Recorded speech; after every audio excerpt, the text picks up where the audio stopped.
السلام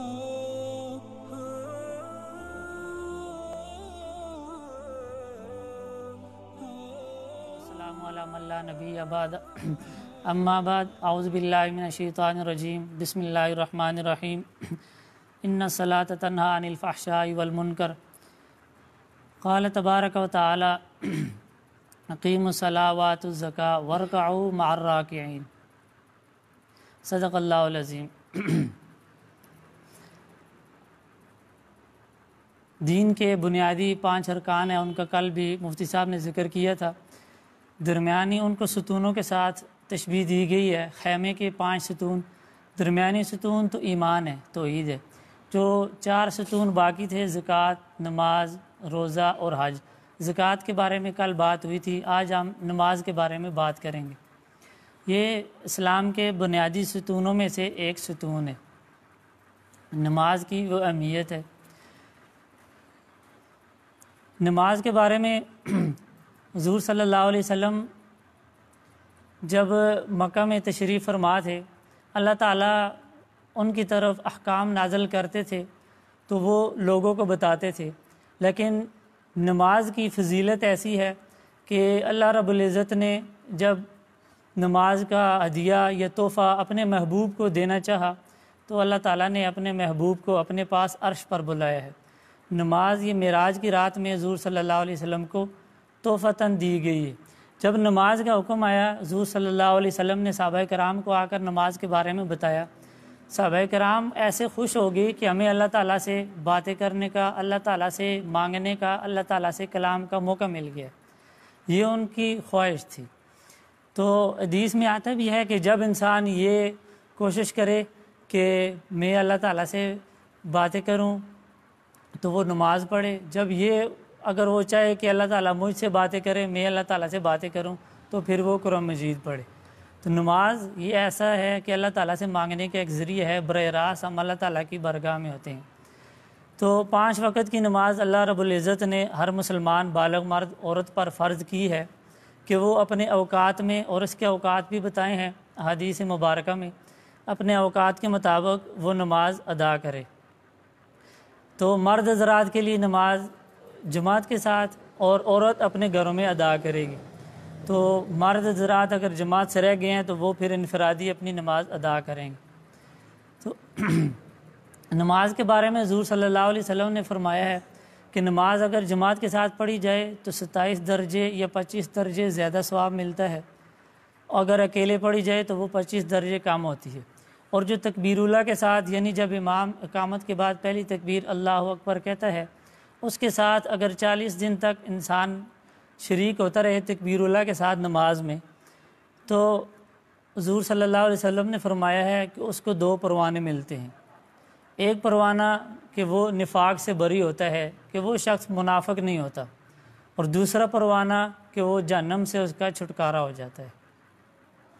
اور پھر نماز کے ساتھ اللہ رب العزت نے، حضور صلی اللہ علیہ وسلم نے یہ بھی فرمایا ہے کہ نماز جو شخص پڑھتا ہے اس کو 5 انعام ملتے ہیں، حدیث میں آیا ہے۔ ایک انعام اس میں سے یہ ہے کہ اس کی رزق کی تنگی دور کر دی جاتی ہے، اس کی رزق کی تنگی دور کر دی جاتی ہے۔ آج انسان، ہم سب لوگ رزق کے پیچھے ہی مارے مارے پھرتے ہیں، تو اللہ تعالیٰ نے رزق کے ساتھ، نماز کے ساتھ رزق کی وسعت کا بھی وعدہ کیا ہے کہ نماز کی پابندی کے ساتھ رزق، اس کے رزق میں برکت ہوگی اور رزق کی تنگی دور ہو جائے گی۔ تو ابھی اور جو شخص نماز نہیں پڑھتا اس کا کیا حکم ہے، اس کے بارے میں اس حدیث سے اندازہ لگایا جا سکتا ہے کہ حضور صلی اللہ علیہ وسلم نے فرمایا ہے کہ جو شخص نماز اپنے وقت پر چھوڑ دے، نماز کے وقت وہ نماز چھوڑ دے اور بعد میں وہ پڑھ بھی لے، اس کی قضا بھی کر لے، اس کے باوجود وہ ایک عقب جہنم میں جلے گا، ایک عقب جہنم میں جلے گا، اور عقب کی مقدار تقریباً 2,88,00,000 سال ہے۔ 2,88,00,000 سال۔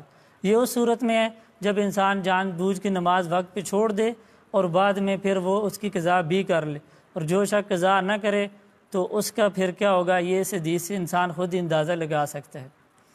تو ہم نماز کے مسائل کے بارے میں شروع کرتے ہیں کہ نماز کی جتنی اہمیت ہے، تو نماز سے پہلے ہم وضو کے بارے میں بھی اور مختصراً بتائیں گے، اور اذان اور اقامت کی ادا بھی یہ بھی تو ہم سب سے پہلے غسل کے بارے میں یہ مختصراً بتا دیتے ہیں۔ غسل کے 3 فرض ہیں: کلی کرنا، ناک میں پانی ڈالنا اور پورے جسم پر پانی ایک دفعہ بہانا۔ کلی کرنا یعنی غرارہ کرنا، روزے کی حالت میں غرارہ نہ کیا جائے، ویسے غرارہ کرنا، اور ناک میں نرم ہڈی تک پانی پہنچانا، اور پھر پورے جسم پر پانی بہانا۔ اس طرح پانی بہایا جائے کہ ایک بال برابر جگہ بھی خشک نہ رہے۔ اور جو ہاتھوں پہ یہ پینٹ لگا ہوتا ہے، یہ الفی وغیرہ، اس کا ایک جسم ہوتا ہے، الفی کا اور پینٹ کا، یہ چونا نہ ہو، دوسرا پینٹ ہو، اس کا ایک جسم ہوتا ہے۔ جب یہ ہاتھ پہ لگا ہو، اس کے نیچے پانی نہیں پہنچتا، تو ایسی صورت میں اس کو اتارنا، یہ الفی ہو، یہ پینٹ یا اس طرح کی کوئی دوسری چیزیں، ان کو اتار کے وہاں پہ پانی پہنچانا ضروری ہے۔ اس صورت میں پھر غسل ہوگا، ورنہ اگر یہ چیزیں ہاتھ پہ یا کسی جسم کے کسی جگہ پہ لگی ہوں، وہاں پانی نہ پہنچے تو مکمل غسل نہیں ہوگا۔ ہم وضو پہ آتے ہیں۔ وضو کے 4 فرائض ہیں۔ مستحبات سنن بھی ہوتی ہیں، تو وہ ابھی وقت وہ کم ہوتا ہے، اس وجہ سے کہ ہم نے نماز کے مسائل بیان کرنے ہیں۔ تو وضو کے 4 فرائض ہیں: ہاتھ دھونا کونیوں تک ہاتھوں کو دھونا، یہ فرض ہے۔ اور چہرے کو دھونا، چہرہ کی مقدار کیا ہے؟ پیشانی کے بالوں سے لے کر تھوڑی کے نیچے تک، اور اس کان سے لے کر اس کان تک، یہ چہرے کی مقدار ہے، اس کو دھونا فرض ہے۔ اس میں کوئی جگہ خشک نہیں رہنی چاہیے۔ اب جو حضرات باریش ہیں، داڑھی والے ہیں، ان کا کیا حکم ہے؟ تو داڑھی کی 2 قسمیں، 2 طرح کی تقریباً داڑھیاں ہوتی ہیں۔ ایک داڑھی وہ ہے جس کو خشخشی داڑھی بولتے ہیں۔ خشخشی یعنی اس کے اندر سے چہرہ نظر آ رہا ہوتا ہے، جلد نظر آ رہی ہوتی ہے۔ ایسی صورت میں اگر وہ خشخشی داڑھی ہو تو ایسی صورت میں اس جلد کو دھونا، اس تک پانی پہنچانا ضروری ہے۔ اگر اس تک پانی نہ پہنچایا تو وہ بھی فرض ادا نہ ہوگا۔ ہاں، اگر جن کی داڑھی گھنی ہے، بال زیادہ ہیں اور نیچے سے جلد نظر نہیں آ رہی، ایسی صورت میں اگر وہ جہاں تک جلد نظر آ رہی ہے وہ دھو لیں، اور جہاں پہ نظر نہیں آ رہی وہاں پہ نہ دھوئیں اور داڑھی کا خلال کر لیں، اس سے بھی وہ فرض ادا ہو جاتا ہے۔ اس کے ساتھ تیسرا فرض وضو کا چوتھائی سر کا مسح کرنا ہے۔ ہاتھوں کو تر کر کے تو انسان سر کا چوتھا حصہ جتنا بھی بنتا ہے اس حساب سے انسان سر کا مسح کرے۔ اس کے بعد چوتھا فرض وضو کا پاؤں کو دھونا ہے، ٹخنوں تک پاؤں کو دھونا ہے۔ تو اس کو بھی ٹخنوں کے نیچے یہ تھوڑی سی جگہ ہوتی ہے، وہاں ایک گڑھا سا بنا ہوا ہوتا ہے، کیونکہ ٹخنے تھوڑے سے باہر ہوتے ہیں ہڈی ٹخنوں کی، تو وہ جگہ اکثر سردیوں میں خشک رہ جاتی ہے۔ ٹخنوں کے پیچھے تھوڑی سی جگہ سردیوں میں خشکی ہوتی ہے جسم میں، تو وہ جگہ خشک رہ جاتی ہے۔ تو بائیں ہاتھ سے پاؤں کو بائیں ہاتھ سے ملنا ہے، اور بائیں ہاتھ سے ان کو تر کر دیں تاکہ وہ جگہ خشک نہ رہے، اور انگلیوں کے درمیان خلال بھی پاؤں کا کر دیا جائے تاکہ وہ جگہ بھی خشک نہ رہے اور ہمارا وضو اچھے طریقے سے ہو جائے۔ اور اس کے ساتھ ساتھ جو سنتیں ہیں وضو کی، کہ کلی کرنا، ناک میں پانی ڈالنا، مسواک، 13 سنتیں ہیں، یہ سب بھی ان کے ساتھ جب انسان وضو کرتا ہے تب اس کا وضو کمال درجے کو پہنچتا ہے۔ اور حدیث میں آتا ہے جو شخص اچھی طرح وضو کرے، اچھی طرح وضو کرنے سے یہی مراد ہے انسان سنت فرائض، سنت مستحبات کا لحاظ رکھ کے انسان وضو بنائے، اچھی طرح وضو بنائے، اور پھر مسجد کی طرف آئے، اس کو ہر قدم پہ ایک نیکی اور ہر قدم پہ اس کا ایک گناہ معاف ہوتا ہے، ہر قدم پہ ایک نیکی ملتی ہے اور ہر قدم پہ ایک گناہ معاف ہوتا ہے۔ یہ پھر جب ابھی یہ وضو کے مسائل تھے، اب اذان ہو رہی ہے، اس وقت ہم نے کیا کرنا ہے؟ جب اذانیں شروع ہو جاتی ہیں، تقریباً ایک بستی میں تمام مساجد میں اذانیں ایک ہی وقت میں شروع ہو جاتی ہیں تقریباً، یا 2-3 منٹ کا فرق ہوتا ہے۔ تو ایسی صورت میں جب انسان دیکھ رہا ہو کہ کافی ساری مساجد میں اذان ہو رہی ہے، تو اس وقت اپنی مسجد کے ساتھ انسان متعلقہ ہوتا ہے۔ جو اپنے محلے کی مسجد ہوتی ہے جہاں انسان نماز پڑھتا ہے، اس کے ساتھ اس کے حقوق متعلق ہوتے ہیں۔ اب ہماری مسجد میں اذان ہو رہی ہے، ہم نے اس اذان کا جواب دینا ہے، ہم نے اس اذان کا جواب دینا ہے۔ حضور صلی اللہ علیہ وسلم نے فرمایا ہے کہ جو شخص اذان کا جواب دیتا ہے اس کے لیے جنت ہے، جو شخص اذان کا جواب دیتا ہے اس کے لیے جنت ہے۔ تو اذان کا جواب دینا یہ واجب ہے، اذان کا جواب دینا واجب ہے، صحیح ہے۔ اذان کا جواب ہم کیسے دیں گے؟ جو کلمات مؤذن کہتا ہے وہی کلمات ہم نے کہنے ہیں۔ جو کلمات مؤذن کہتا ہے وہ کلمات ہم نے دہرانے ہیں۔ اور جب مؤذن حی علی الصلاۃ حی علی الفلاح پہ پہنچ جائے تو اس وقت ہم نے حی علی الصلاۃ کی جگہ لا حول ولا قوت الا باللہ پڑھنا ہے، لا حول ولا قوت الا باللہ یہ پڑھنا ہے، حی علی الصلاۃ اور حی علی الفلاح دونوں کی جگہ۔ اگر یہ نہ آتا ہو یا اس وقت ذہن میں نہ ہو تو آپ حی علی الصلاۃ حی علی الفلاح بھی پڑھ سکتے ہیں۔ ایک بات اور ذہن نشین فرما لیں، اشہد ان محمدً عبدہ ورسولہ، حضور صلی اللہ علیہ وسلم کا نام نامی سے بھی گرامی آئے تو اس وقت درود شریف پڑھنا واجب ہوتا ہے۔ لیکن اذان کا یہ حضور صلی اللہ علیہ وسلم نے جیسے حدیث میں آیا ہے کہ جو کلمات مؤذن کہے گا وہی کلمات ہم بھی دہرائیں گے، یہ اذان کا جواب ہے۔ تو چونکہ مؤذن صلی اللہ علیہ وسلم نہیں کہتا، وہ اشہد ان محمد رسول اللہ کہتا ہے، ہم بھی درود شریف اس وقت نہیں پڑھیں گے، ہم اس وقت اشہد ان محمد رسول اللہ پڑھیں گے، درود شریف اس وقت نہیں پڑھیں گے، درود شریف اذان ختم ہونے کے بعد پڑھیں گے۔ پھر صبح کی اذان میں الصلاۃ خیر من النوم مؤذن کہتا ہے تو اس کے جواب میں ہم صدقتا و بررتا، صدقتا و بررتا یہ پڑھیں گے۔ بعض کتابوں میں بعض جگہ پہ چھوٹی نماز کی کتابیں ہوتی ہے ان میں تھوڑا سا لمبا بھی لکھا ہوا ہے، لیکن انسان یہ کہ دو کلمات بھی پڑھ لے تو اس کا جواب ہو جاتا ہے، صدقتا و بررتا۔ تو اس کے بعد پھر اذان جب پوری ہو جائے لا الہ الا اللہ مؤذن کہتا ہے، ہم نے بھی لا الہ الا اللہ کہنا ہے، محمد رسول اللہ نہیں کہنا۔ مؤذن لا الہ الا اللہ کہتا ہے، ہم بھی لا الہ الا اللہ کہیں گے، محمد رسول اللہ ہم نہیں کہیں گے۔ جب لا الہ الا اللہ کہہ کر پھر ہم نے دعا پڑھنی، اذان کے بعد کی دعا جسے دعائے وسیلہ بھی کہا جاتا ہے، اللہم رب ھذی الدعوۃ التامہ، یہ والی دعا پڑھنی ہے۔ اللہم رب ھذی الدعوۃ التامہ والصلاۃ القائمہ آت محمدا الوسیلۃ والفضیلہ وابعثہ مقاما محمودا الذی وعدتہ انک لا تخلف المیعاد۔ بعض لوگ جو اس میں سے تھوڑا سا اضافہ بھی کرتے ہیں والدرجۃ الرفیعہ، اور آگے بھی تھوڑا سا ورزقنا شفاعۃ یوم القیامہ، یہ نہ بھی پڑھیں یا پڑھ لیں، اس پہ کوئی یہ دعا جو حدیث میں مسنون آئی ہے وہ اتنی مختصر آئی ہے۔ بعض جگہوں پہ بعض حضرات نے یہ کلمات بھی رکھے ہیں جو آج کل رائج ہیں، ان کے پڑھنے سے بھی کوئی حرج نہیں ہے، نہ بھی پڑھیں تو دعا ہو جاتی ہے۔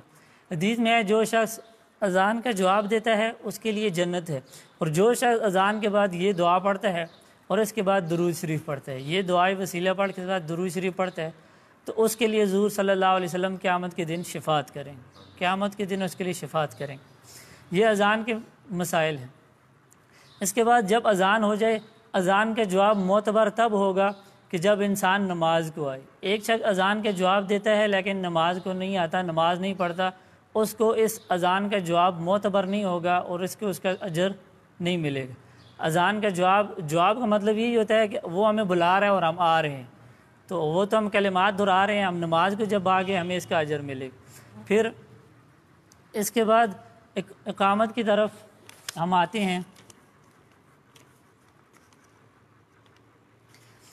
جب اقامت ہو رہی ہوتی ہے اس وقت عموماً دیکھا یہ جاتا ہے کہ ہم حضرات یا تو جب امام صاحب آتے ہیں اس وقت ترتیب یہ ہونی چاہیے کہ امام صاحب جس صف سے گزر رہے ہیں وہ صف والے کھڑے ہو جائیں، امام صاحب جو ہی مسئلے پہ آئے ہیں تو صفیں ساری درست ہو جائیں، تو اس وقت انسان جب تکبیر شروع ہو جائے تو ہم اس کا جواب دیں۔ عموماً ہم یا تو کوئی باتوں میں مشغول ہوتے ہیں یا ادھر ادھر دیکھنے میں مشغول ہوتے ہیں یا ایسے کوئی دیگر کاموں میں، تو جب امام صاحب مصلی پہ آ گئے ہیں اور تکبیر شروع ہو گئی ہے، ہمیں چاہیے کہ ہم اس وقت قبلہ رو ہو کر ہم اللہ تعالیٰ کی طرف متوجہ ہو جائے۔ یہ وقت ہمارا نماز کی نیت کرنے کا ہوتا ہے کہ ہم نماز کی نیت کریں، امام صاحب آ گئے ہیں ہم نماز کی نیت شروع کریں۔ اس وقت ہمیں قبلہ رو ہو کر صحیح طریقے سے ہمیں اپنے کپڑے درست کر لینے چاہیے، اور جو دیگر نماز کے ساتھ ہمیں اگر ٹوپی پگڑی یا کچھ اگر ہمارے پیشانی پہ آئی ہوئی ہو، بہتر یہ ہے کہ انسان اس کو پیچھے کر لے تاکہ سجدہ صحیح طریقے سے ہو جائے۔ سجدہ اگر ٹوپی کے اوپر بھی سجدہ کرے تو پھر بھی ٹھیک ہے، لیکن اگر صحیح پیشانی تھوڑی سی خالی ہو جائے تو سجدہ کرنے میں تھوڑی آسانی ہوتی ہے، تو اس وقت ہم یہ اپنی جو سیٹنگ ہے وہ ہم اس وقت کر لیں۔ پھر اس کے ساتھ ساتھ جو کلمات مکبر تکبیر کہنے والا جو کلمات کہے گا ہم اس کے ساتھ وہی کلمات دہرائیں گے۔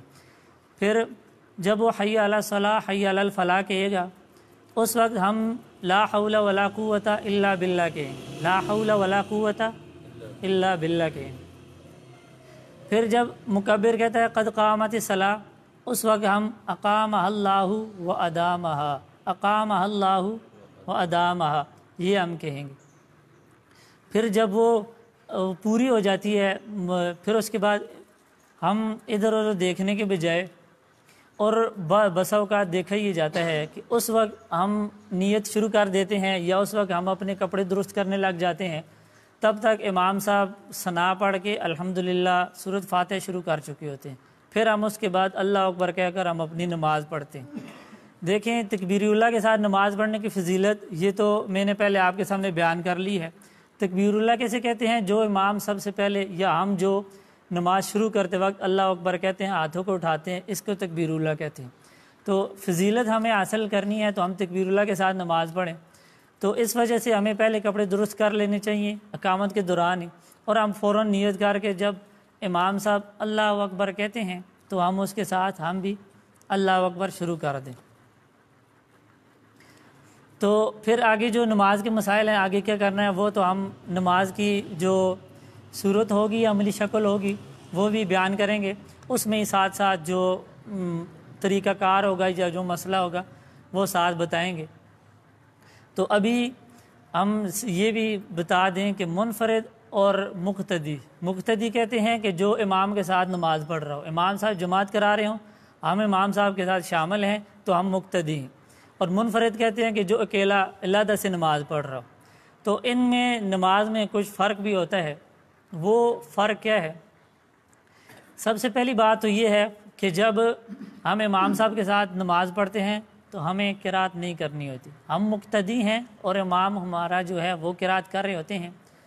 امام صاحب اونچی آواز سے قرات کریں یا امام صاحب آہستہ آواز سے، جیسے ظہر اور عصر کی نماز میں ہوتی ہے، آہستہ آواز سے قرات کریں، ہم لوگوں نے قرات نہیں کرنی۔ قرات سے مراد سورۃ فاتحہ اور اس کے بعد جو سورت ملائی جاتی ہے وہ ہم نے سورت پڑھنی ہوتی۔ ہم وہ سورت اور سورۃ فاتحہ امام کے ساتھ ہوں گے تو ہم نہیں پڑھیں گے، کیوں؟ ہم مقتدی ہیں۔ اور جب منفرد ہوں گے تو ہم یہ پڑھیں گے، منفرد میں سورۃ فاتحہ اور اس کے بعد کی سورت پڑھیں گے، چاہے وہ پہلی رکعت ہو، دوسری ہو، تیسری ہو، چوتھی ہو، امام کے ساتھ ہم نے سورۃ فاتحہ اور اس کے بعد والی سورت نہیں پڑھنی۔ عموماً بعض حضرات وہ شروع کر دیتے ہیں، یا بسا اوقات ایسے ہوتا ہے کہ ہم امام کے ساتھ آ کے شریک ہوتے ہیں اور امام صاحب اس وقت قرات شروع کر چکے ہوتے ہیں، اور ہم آ کر اللہ اکبر کہہ کر ہم اپنی ثنا پڑھتے ہیں۔ اس صورت میں جب امام صاحب الحمدللہ شروع کر دیں، ہمیں ثنا نہیں پڑھنی، اس وقت صرف ہمیں سننے کا حکم ہے کہ ہم صرف قرات سنیں۔ اس وقت ہم اللہ اکبر کہہ کر نماز میں شامل ہو جائیں اور ہم نے ثنا نہیں پڑھنی، ہم نے امام صاحب کی قرات سننی ہے۔ اور جب ہم منفرد نماز پڑھ رہے ہیں وہ ثنا اور یہ سب کچھ، اس کے بعد سورۃ فاتحہ اور اس کے بعد جو سورت ہے وہ بھی ملائے گا، یہ وہ پڑھے گا۔ اس کے بعد جب سورۃ فاتحہ سورت کے بعد رکوع میں جاتے ہیں، رکوع کی تسبیحات پڑھ کے جب ہم کھڑے ہوتے ہیں، اگر ہم امام صاحب کے ساتھ ہیں تو امام صاحب سمیع اللہ لمن حمیدہ کہیں گے، ہم نہیں کہیں گے، ہم صرف ربنا لک الحمد یا ربنا ولک الحمد کہیں گے، ٹھیک ہے؟ سمیع اللہ لمن حمیدہ امام کے ساتھ ہم نہیں کہیں گے، وہ صرف امام صاحب کہیں گے، ہم صرف ربنا لک الحمد کہیں گے۔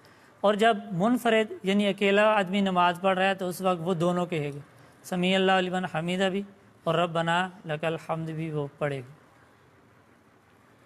اور اس کے بعد جو دیگر تسبیحات ہیں رکوع میں، سجدے میں یا تشہد پڑھتے ہیں، درود شریف، دعا، وہ امام صاحب بھی پڑھیں گے اور مقتدی بھی پڑھیں گے، مقتدی بھی پڑھیں گے، امام صاحب بھی، اور منفرد بھی وہ پڑھے۔ یہ کچھ فرق تھا جو مقتدی اور منفرد کی نماز میں ہوتا ہے، یہ بھی ہم نے بیان کر دی ہے۔ اس کے بعد فرائض میں اور سنن نوافل میں دیکھیں، فرض کی 4 رکعت والے جو فرائض ہیں جیسے ظہر، عصر اور عشاء، پہلی 2 رکعتوں میں ہم سورۃ فاتحہ بھی پڑھیں گے، اس کے بعد کی سورت بھی پڑھیں گے، ٹھیک ہے؟ اور تیسری اور چوتھی رکعت میں سورۃ فاتحہ تو ہم پڑھ سکتے ہیں، اس کے ساتھ والی ہم سورت نہیں ملائیں گے، صحیح ہے؟ فرائض میں۔ اور جو سنن اور مستحبات، سنن اور جو نوافل ہیں، کوئی بھی نماز ہے اس کے علاوہ، فرائض کے علاوہ، اس میں ہم 4 رکعت بھی پڑھیں گے تو اس میں سورۃ فاتحہ بھی پڑھیں گے اور اس کے بعد سورت بھی پڑھیں گے، چاروں رکعتوں میں سورۃ فاتحہ بھی پڑھیں گے اور سورت بھی پڑھیں گے۔ تو اس کے بعد نماز کے 13 فرائض ہیں اور 7 شرائط ہیں اور 6 ارکان ہیں۔ شرائط نماز جو نماز سے پہلے پورے کرنے ضروری ہیں، تب اس کے بعد ہم نماز شروع کریں، وہ کیا ہیں؟ جسم کا پاک ہونا، کپڑوں کا پاک ہونا اور جگہ کا پاک ہونا، سطر کا جو انسان سطر ہے اس کا ڈھکا ہوا ہونا، اور قبلہ رو ہونا، اور نماز کا وقت ہونا، یعنی نماز جو ہم پڑھ رہے ہیں اس کا وقت ہونا، اور نیت کرنا، یہ جو ہیں یہ نماز سے پہلے ہونا ضروری ہے۔ اس کے بعد پھر ہم نماز شروع کریں۔ پھر نماز کے اندر جو ارکان نماز ہے 6 ہیں۔ سب سے پہلے تکبیر تحریمہ کہنا، جو ہاتھ اٹھا کے اللہ اکبر کہتے ہیں، یہ کہنا فرض ہے۔ اگر آپ امام صاحب کے ساتھ ہیں پھر بھی اللہ اکبر کہنا فرض ہے، اگر علیحدہ سے ہیں پھر بھی اللہ اکبر کہنا، یہ پہلی تکبیر کہنا یہ فرض ہے، یہ ضرور کہیں گے۔ یہ اگر نہ کہیں، اگر کوئی بھی فرض رہ جاتا ہے نماز میں تو نماز نہیں ہوگی، وہ آپ کو ہمیں دوبارہ پڑھنی ہوگی، اس کا اعادہ کرنا ضروری ہوگا، وہ نماز ادا نہیں ہوتی۔ اس کے بعد قرات کرنا یہ فرض ہے، قرات کرنا منفرد کے لیے یہ فرض ہے۔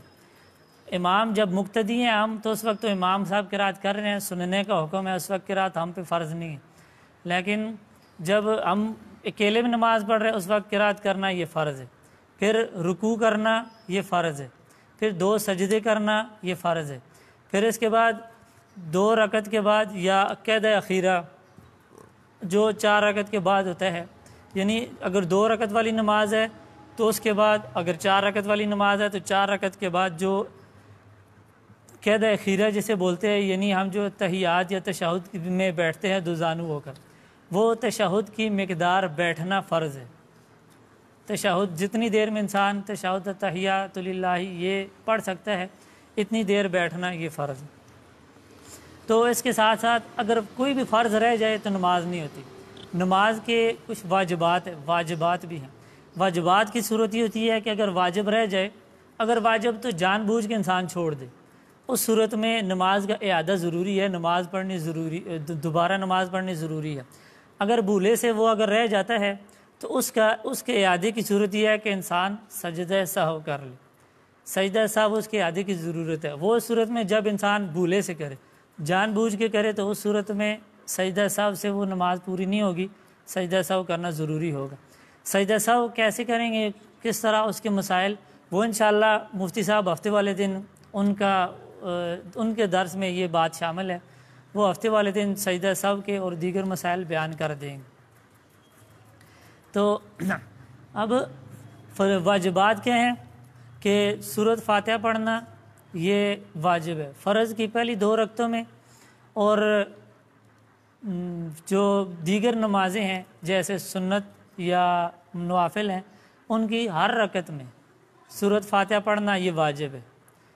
اور سورۃ فاتحہ کے بعد جو قرات کرتے ہیں، کوئی چھوٹی سورت یا کوئی بھی بڑی سورت کی 3 آیتیں یا ایسے زیادہ آیتیں، یا 3 آیتوں کے چھوٹی 3 آیتوں کے بقدر ایک بڑی آیت، یہ پڑھنا، یہ سورۃ فاتحہ کے ساتھ ملانا یہ بھی واجب ہے۔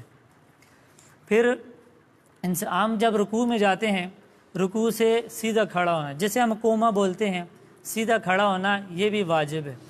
اگر انسان رکوع سے سیدھا کھڑا نہیں ہوتا، تھوڑا سا اوپر ہوتا ہے اور سجدے میں چلا جاتا ہے، اس صورت میں اس نے قومہ نہیں کیا، اس کا واجب رہ گیا ہے۔ اگر ایسے جان بوجھ کے کرتا ہے تو نماز کا اعادہ ضروری ہوگا۔ واجب جان بوجھ کے چھوڑنے سے نماز کا اعادہ ضروری ہوتا ہے۔ اسی طرح 2 سجدوں کے درمیان، جسے ہم جلسہ بولتے ہیں، 2 سجدوں کے درمیان بیٹھتے ہیں، اس بیٹھنا بھی یہ واجب ہے۔ 2 سجدوں کے درمیان بیٹھنا یہ واجب ہے۔ بیٹھنا صحیح طریقے سے ہو، ایسا نہ ہو تھوڑا سا اوپر ہو کے انسان سجدے میں چلا جائے، یا تو بالکل سپیڈ میں انسان جب سجدے سے اٹھتا ہے تو وہ ایک ایسی صورت بن جاتی ہے کہ سجدے سے اٹھ کے انسان نہ آگے ہوتا ہے نہ سیدھا ہوتا ہے، بلکہ وہ پیچھے چلا جاتا ہے۔ وہ تیزی سے اٹھتا ہے تو وہ تیزی سے اس طرح پیچھے چلا جاتا ہے، پھر ایک دم دوسرے سجدے میں۔ ایسی صورت بھی نہ اختیار کی جائے، بلکہ آرام سے سیدھا بیٹھے پھر دوسرے سجدے میں جائے، یہ بھی واجب ہے۔ تو اور بھی واجبات ہیں، لیکن یہ جو ضروری ہیں وہ بیان کر دیے ہیں کہ ایسی یہ عموماً پیش آتے رہتے ہیں۔ تو ان کا اس پر بھی توجہ دینی چاہیے کہ ہم ان کو ادا کر رہے ہیں یا نہیں کر رہے۔ ایک واجب یہ بھی ہے کہ تعدیل ارکان، کہ ارکان کو آرام سے صحیح طرح سے ہم ادا کریں۔ حدیث میں آتا ہے جس کا مفہوم ہے کہ بدترین چوری کرنے والا شخص وہ ہے جو نماز میں سے بھی چوری کرے۔ صحابہ نے، کسی نے عرض کیا کہ یا رسول اللہ نماز میں سے کیسے چوری کرے گا؟ فرمایا کہ اس کا رکوع اور سجدہ اچھی طرح سے ادا نہ کرے، رکوع اور سجدہ اچھی طرح سے ادا نہ کرے، وہ نماز میں سے بھی چوری کر رہے۔ چوری کرنا ایک ویسی قبیح عمل ہے، باہر بھی انسان اگر کوئی چوری کرتا ہے تو وہ سبھی اس کو برا فعل سمجھتے ہیں، تو نماز میں سے بھی چوری کرنا انسان عبادت کے لیے ہے، تو یہ حدیث میں ہے۔ تو اس طرح ہم آہستہ سے نماز پڑھیں، سجدہ اور رکوع یہ اچھی طرح سے ادا کریں، واجبات کا بھی خیال رکھیں۔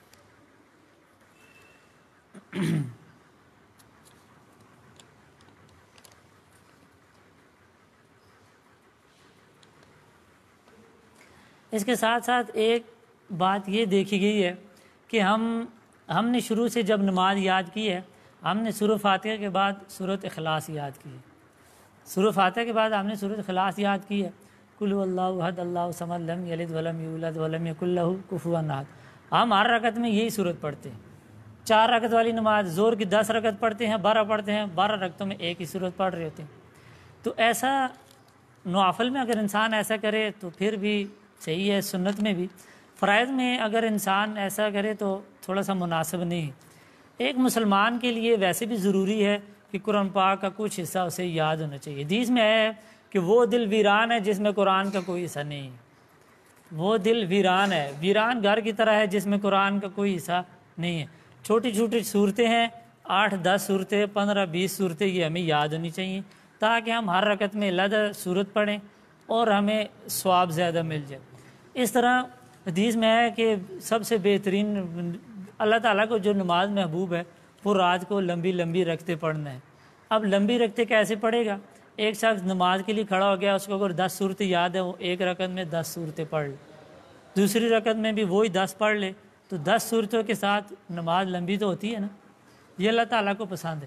انسان کو اگر ایک ہی صورت آ رہی ہے تو وہی بار بار پڑھ لے، یہ بھی صحیح ہے، لیکن ایک مسلمان ہونے کے ناطے انسان کو ایسی صورتیں تھوڑی سی یاد ہونی چاہیے کہ ہم ہر رکعت میں علیحدہ علیحدہ صورت پڑھ سکیں۔